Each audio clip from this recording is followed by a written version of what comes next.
Luanda est une métropole de 10 millions d'habitants. C'est une ville de contraste, beauté et authenticité, richesse et difficulté de la vie quotidienne. En compagnie de l'une des plus belles femmes du continent, nous avons découvert une ville tournée vers le futur. Notre visite débute dans la vieille ville coloniale. Micaela Rice est une ancienne reine de beauté, la première angolaise à avoir été élue Miss Afrique en 2007. Aujourd'hui, elle est présentatrice télé et dirige une ferme avec sa mère. La ville a beaucoup changé. Il y a eu plein de vieux bâtiments détruits et d'autres qui ont été construits. Aujourd'hui, on bâtit de nouvelles choses, car on regarde vers le futur. Le père de Micaela est portugais, mais les racines africaines de la jeune femme sont plus fortes. L'Angola est son véritable foyer. Les traditions sont vraiment importantes pour les Angolais. Nous avons le pensador, le penseur. La plupart des gens ont ça chez eux. Quand j'ai participé à Miss Univers, on devait apporter un objet traditionnel de notre pays. Alors j'ai pris ça. Même si les traditions ont une place importante dans la société, l'Angola reste un pays jeune et la nouvelle génération regarde vers le futur.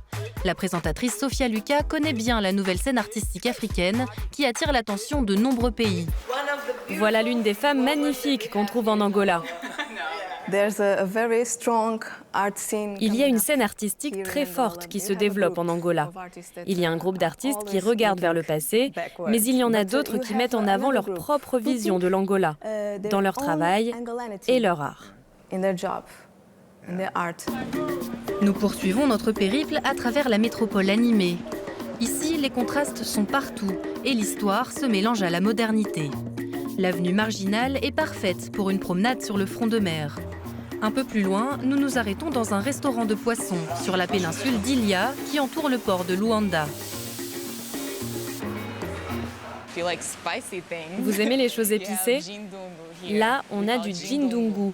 On accompagne tout ça avec des patates douces et de la banane. Ça, c'est du manioc. On appelle ça moufette. Une fois la chaleur retombée, les habitants se retrouvent sur la plage.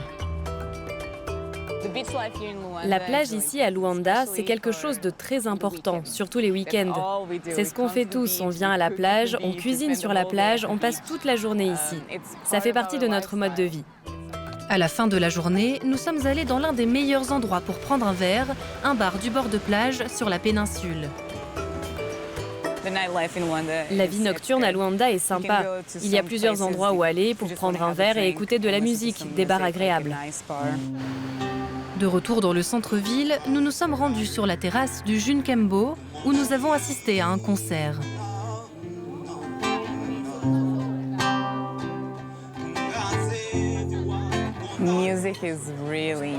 La musique est très importante pour nous. On adore danser, on adore écouter de la musique quand on est tous ensemble à la maison. On a grandi avec la musique, c'est dans notre sang depuis toujours. La danse aussi.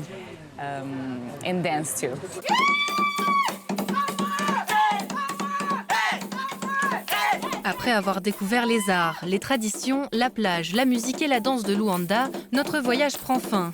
Mais nous garderons en mémoire l'accueil et la joie de vivre de ses habitants.